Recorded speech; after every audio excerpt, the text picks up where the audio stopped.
सियासी उबाल, सत्ता, फाइल और सवाल। और इस विषय पर बातचीत करने के लिए हमारे साथ खास मेहमान जुड़े हुए हैं, उनसे आपका परिचय करा दें। हमारे साथ राज चौधरी जो कि बीजेपी के प्रवक्ता हैं, हमारे साथ जुड़े हैं। राज चौधरी जी, बहुत स्वागत है आपका। हमारे साथ सोफिया खान जो कि पॉलिटिकल एनालिस्ट हैं और टीएमसी के विचारों की समर्थक मानी जाती हैं, तो टीएमसी का पक्ष रखेंगी। सोफिया जी, बहुत स्वागत है आपका। और समीर चौगांवकर जी को मैं देख पा रहा हूं। समीर चौगांवकर जी वरिष्ठ पत्रकार हैं, हमारे साथ जुड़े हैं। समीर जी, आपका भी बहुत स्वागत है इस कार्यक्रम में। और सोफिया जी, आपके साथ शुरू करें। जो दरअसल सभी सवाल पूछ रहे हैं बीजेपी से लेकर और दूसरे तमाम विपक्ष के लोग भी पूछ रहे हैं कि आखिर उस फाइल में ऐसा क्या है जिसको पाने के लिए, जिसको हासिल करने के लिए ममता बनर्जी एक प्राइवेट प्रॉपर्टी में उन्होंने एंटर कर दिया। किसको बचाना चाह रही हैं, या ये पूछा जाए कि उस फाइल में आखिर ऐसा क्या राज है जिसको वो चाहती नहीं है कि वो जनता के सामने, दुनिया के सामने आए। वेरी गुड इवनिंग एंड नमस्कार, आदाब आप सभी को। देखिए, सबसे पहले तो मैं कड़ी निंदा करना चाहूंगी कि बंगाल में जो परिस्थिति पैदा करने की चेष्टा की जा रही है, खासकर 2026 में बस 2-3 महीने रह गए हैं चुनाव को। ऐसे में अभी एसआईआर किया, ठीक है, उसमें कोई समस्या नहीं है। दूसरी बात है कि यहाँ पर ईडी और सीबीआई को भेजकर ईडी से रेड करवाए जा रहे हैं। खासकर देखिए, ये सिर्फ कुछ नया नहीं है ईडी का रेड। ये तो मुझे लगता है विपक्ष के जितने भी नेता हैं, ये अब तक कोई भी नेता नहीं बचा होगा, पूरे देश भर की बात कर रही हूँ, जहां पर ईडी के रेड्स ना हुए हों। केवल सिर्फ और सिर्फ भाजपा के जो लीडर्स हैं वही वॉशिंग मशीन से धुले हुए हैं।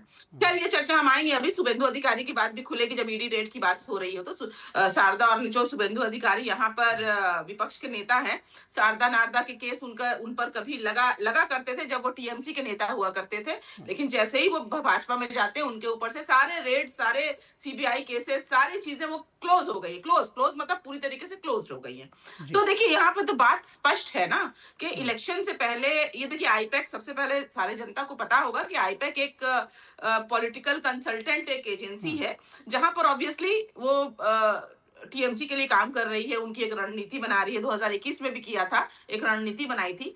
और अचानक से दो महीना पहले वहां पर जाकर फाइल, डिस्क और जितने कागजात हैं, जरूरी कागजात जो पॉलिटिकल चीजों के लिए अहम है किसी भी पार्टी के लिए, तो अगर भाजपा के ही सेंटर में घुसकर कोई टीएमसी वाले चोरी करने की कैसे कागजात थे जो ऐसे थे जिनको दुनिया के सामने नहीं लाया जा सकता था? सोफिया जी, देखिए, हर एक पार्टी की अपनी अपनी स्ट्रैटेजी होती है, अपनी अपनी स्ट्रैटेजी होती है। पॉलिटिकल एक कैंपेनिंग के बहुत सारे चीजें होती हैं। जो पॉलिटिकल लोग हैं उनके बहुत देखिए, वो मैं अभी ऑन मीडिया में क्या कहूं, ये सारे पार्टीज जानते हैं कि अपने अपने सबकी रणनीति अलग अलग होती है। आपका मतलब तो रणनीति कुछ स्ट्रैटेजी से, आपके इलेक्शन स्ट्रैटेजी से जुड़ी ऐसी चीजें थी जो आप लोग नहीं चाहते थे कि चुनाव से पहले हमारी स्ट्रैटेजी लोगों के सामने आए, इसलिए वो आपके लिए जरूरी था। लोगों के सामने क्यों देखिए, मोदी जी की जो या भाजपा की जो रणनीति है, क्या वो चाहेंगे कि उनके चुनाव की रणनीति दूसरे पार्टी लोग जाने? वही सवाल मैं पूछ रहा हूं। अपनी एक मर्यादा होती है ना। अगर आप उसको ईडी का रूप देकर, भाजपा वाले ईडी का रूप लेकर अगर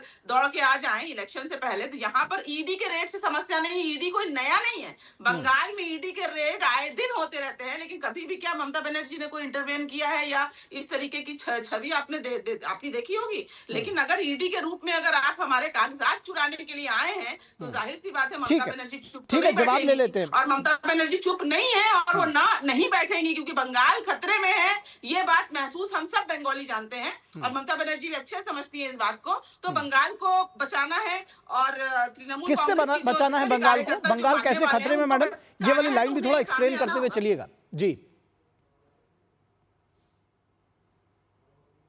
सोफिया जी, आप हमें सुन पा रही हैं?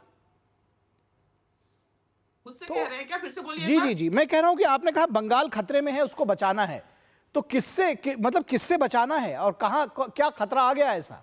अरे, ये बताना पड़ेगा क्या मुझे आपको? हाँ जी, बताइए ना, दर्शकों को बताइए, थोड़ा एक्सप्लेन करिए। भाजपा वालों से बचाना है, लेकिन फिलहाल हम बंगाल की राजनीति करते हैं, तो बंगाल की बात करें तो बंगाल को ये भाजपा वालों से बचाना है, जो लोग भ्रमित करके हिंदू मुसलमान और इंडिया पाकिस्तान करके पूरे देश में राज कर रहे हैं। लेकिन बंगाल एक अलग रही है शुरू से ही। जो बंगाली होते हैं, जो बंगाली स्पीकिंग लोग हैं, वो थोड़े समझदार ज्यादा हैं, इनके रणनीति में नहीं आते। अब चूंकि ये जानते हैं कि हिंदू मुसलमान की नीति यहाँ नहीं चलेगी, तो ये ठीक लोग ठीक शुरू सोफिया कर जी, दिए आपका दूसरे पॉइंट आ तरीके गया। से, प्लान प्लान बी, आपने प्लान कहा कि सी, प्लान बीजेपी डी, से बहुत बचाना है, प्लानिंग दरअसल होते हैं भाजपा ये के अपनी पास। सत्ता बचानी है, वो तो बात ठीक है, उन तक सत्ता नहीं जाने देनी है, मतलब यही है। आपने कहा बंगाल बचाना है, तो देखिए, मुझे ऐसा लगा, सारा इसीलिए खेल तो मैंने सत्ता पूछा। का ही है, तो आपने बताया कि सारा खेल तो बीजेपी को सत्ता सत्ता का में ही है, नहीं हर आने कोई देंगी अपनी तो सत्ता बंगाल बच बचाना जाएगा, चाहता है, अगर कोई सही अगर सत्ता तरीके से, कोई परिवर्तन हो गलत गया तो तरीके बंगाल से। नहीं बचेगा। ममता ये बनर्जी आप काम कहना चाह रही, करके ठीक सत्ता है, आपकी बचाना बात आ चाहती गई, है, आपका लोगों के अपना काम पॉइंट है, करने के लिए मैं सत्ता उसको बचाना अप्रिशिएट चाहती करता है। हूं। उसमें अब कोई बहस जैसी कोई बात नहीं हमारे आपके बीच में, तो खास तौर पर राज चौधरी ये कह रही हैं कि दरअसल उस फाइल में उनकी स्ट्रेटजीज थी, और ईडी की जो रेड है उसमें बीजेपी की शह पर ये रेड हुई है, और उसके लिए वो तैयार हैं, और ममता बनर्जी जो कर रही है सही है, आपके जो आरोप है वो झूठे हैं। पहले तो दूरदर्शन के सभी दर्शकों को मेरा नमस्ते जी। देखिए, ये बंगाल बचाने की लड़ाई नहीं लड़ रही है तृणमूल कांग्रेस। तृणमूल कांग्रेस सिर्फ और सिर्फ अपनी कुर्सी बचाने की लड़ाई लड़ रही है। जो रेड कल हुआ है, वो रेड क्या सिर्फ आईपैक के ऑफिस में हुआ है? नहीं, पूरे देश भर में 10 लोकेशंस पे ऐसे रेड्स हुए हैं, जिसमें से सिर्फ 6 लोकेशंस पश्चिम बंगाल में थे और 4 लोकेशंस दिल्ली में थे, जो कि ईडी ने कहा है। तो ममता बनर्जी बाकी लोकेशंस पे ना जाकर के आईपैक के ऑफिस पे ही क्यों गई? नंबर 1, आज तक ईडी ने इतनी सारी जगहों पर रेड किए हैं, बड़े बड़े टीएमसी के नेताओं, एक एक कद्दावर नेताओं के घर रेड हुए हैं। क्या उनके घर में टीएमसी की कोई स्ट्रैटेजी वाली फाइल नहीं थी क्या? क्या वहां पर कोई इंपॉर्टेंट फाइल्स नहीं रखे जाते हैं क्या? फाइल सिर्फ और सिर्फ आईपैक के ही ऑफिस में है। और दूसरी बात है, हम भी राजनीति करते हैं, सोफिया जी भी तृणमूल कांग्रेस की पदाधिकारी हैं, उन्हें पता है कि जो भी इंपॉर्टेंट फाइल्स वगैरह है वो तो पार्टी ऑफिस के लॉकर में रहता है, वो तो डिजिटली पार्टी ऑफिस के ड्राइव में सेव किया हुआ रहता है। तो आईपैक के ही ऑफिस में ये सब कुछ, ये ममता बनर्जी ने ये नाटक क्यों किया? और ममता बनर्जी ने ईडी के अधिकारियों से, ये ईडी के अधिकारियों का बयान है कि उन्होंने फाइल छीन लिया है। वो एक कहावत है हिंदी में, राजा की जान तोते में है। तो ये ममता बनर्जी, ये तृणमूल कांग्रेस की जो जान है, ये आईपैक के पास बंद है। आपके मुताबिक ऐसा क्या था उन फाइलों में आपके मुताबिक? ये वही मैं बताने की कोशिश कर रहा हूं कि सिर्फ ये जो आईपैक है, क्या ये सिर्फ तृणमूल कांग्रेस की रणनीतियां बनाती है? बिल्कुल नहीं। ये आईपैक को बहुत सारे इलीगली, गैर कानूनी ढंग से बहुत सारे टेंडर्स दिए गए हैं, बहुत सारे, ढेर सारे टेंडर्स ये राज्य सरकार ने दिया हुआ है, जो कि जांच का विषय है। और ये जांच ईडी ने ऐसे ही नहीं कर दिया, ये ईडी को अचानक मन हुआ और सुबह को चले गए आईपैक के ऑफिस में, ऐसे जांच नहीं होते हैं। ये एक कोर्ट ऑर्डर पे, कोर्ट के आदेश पर ईडी ने जांच शुरू की है, और ये जांच की प्रक्रिया चल रही है। लेकिन आपको यह समझना पड़ेगा, कल ममता बनर्जी ने एक बहुत बड़ा स्टेटमेंट दिया है। ममता बनर्जी कौन है? ममता बनर्जी एक प्रदेश की मुख्यमंत्री है, जो संविधान का शपथ ले चुकी है, जिन्होंने गोपनीयता की शपथ ली है। हर एक सांसद, विधायक, मंत्री, हर एक व्यक्ति यही शपथ लेता है कि मैं गोपनीयता का शपथ ले रहा हूं, कि मैं विधि द्वारा जो स्थापित है भारत के संविधान को अक्षुण्ण रखूंगा। ये गोपनीयता की शपथ होती है। ममता बनर्जी ने कहा कि Pratik Jain is the incharge of my office. How can he be the incharge of the office of chief minister? एक चीफ मिनिस्टर के ऑफिस का इंचार्ज कौन होता है? क्या कोई प्रक्रिया है या नहीं है? क्या इस देश में कोई संवैधानिक प्रक्रिया है या नहीं है? बिल्कुल सोफिया जी शालीनता बनाए रखिए, शालीनता बनाए रखिए। मुझे पता है आपकी चोरी पकड़ी गई है, आप अभी तड़पिएगा, मुझे पता है आपकी चोरी पकड़ी गई है। वो कह रहे हैं, सुनिए मुझे बोलने दीजिए। मैं निखिल जी, मैं आपको बात बता देता हूँ। सोफिया जी उनको बोलने दीजिए, मैं आपकी जो आपने पॉइंट रेज किया है मैं राज जी तक पहुंचा देता हूँ।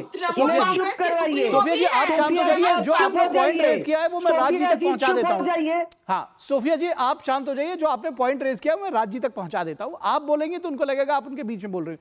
सोफिया जी ये कह रही है राज जी की वो दरअसल चीफ मिनिस्टर ऑफिस की बात नहीं, वो तृणमूल कांग्रेस के ऑफिस की बात कर रही थी। अच्छा, तृणमूल कांग्रेस की। मैं सोफिया जी को इस न्यूज डिबेट में चैलेंज करता हूं। मैं फिर से कह रहा हूं, मैं आपको चैलेंज करता हूं। तृणमूल कांग्रेस का एक ऐसा कोई पैड पे लिखा हुआ आधिकारिक ऑफिशियल आप ऐसा घोषणा दिखा दीजिए कि Pratik Jain is the incharge of Trinamool Congress supremo Mamata Banerjee, signature किया हुआ कोई भी तृणमूल पदाधिकारी। आप ये अगर दिखा देंगी तो सारी बातें खत्म हो जाएगी। ये नहीं दिखाएंगी ये, क्योंकि ऐसा है ही नहीं।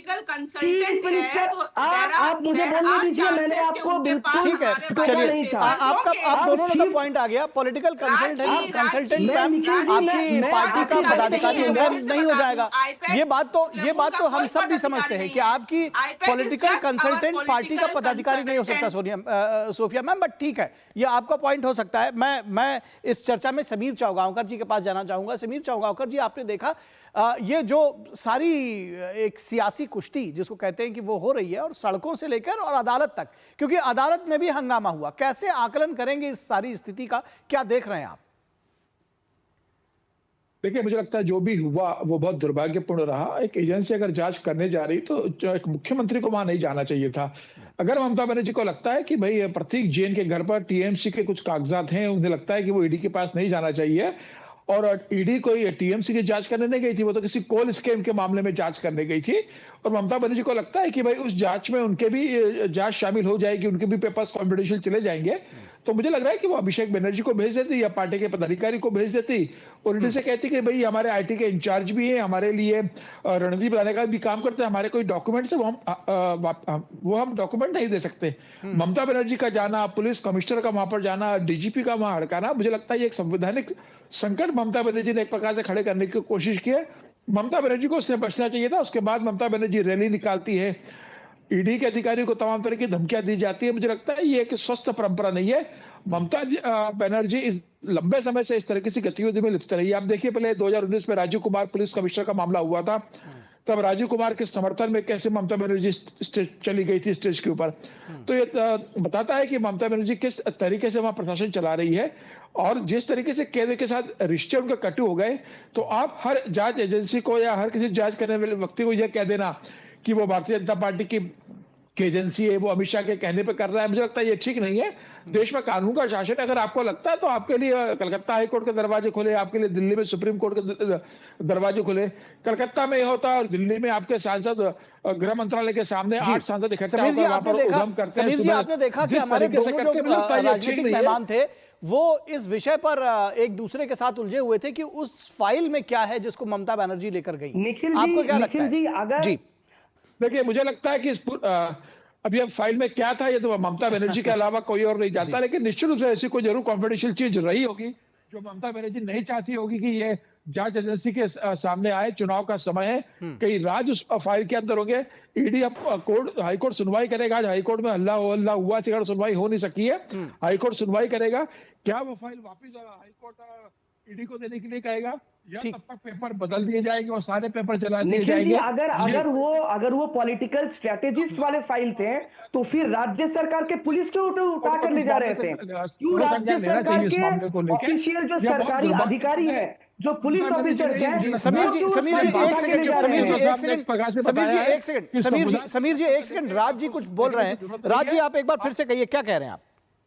मैं यही कह रहा हूं कि अगर वो टीएमसी की इलेक्शन स्ट्रैटेजी या पॉलिटिकल स्ट्रैटेजी की फाइल थी तो वो राज्य सरकार की पुलिस क्यों उसे उठा करके ले जा रही थी? हम अभी वीडियो में देख रहे हैं किस तरीके से पुलिस अपने कंधों में फाइल उठा करके ले जा रही है।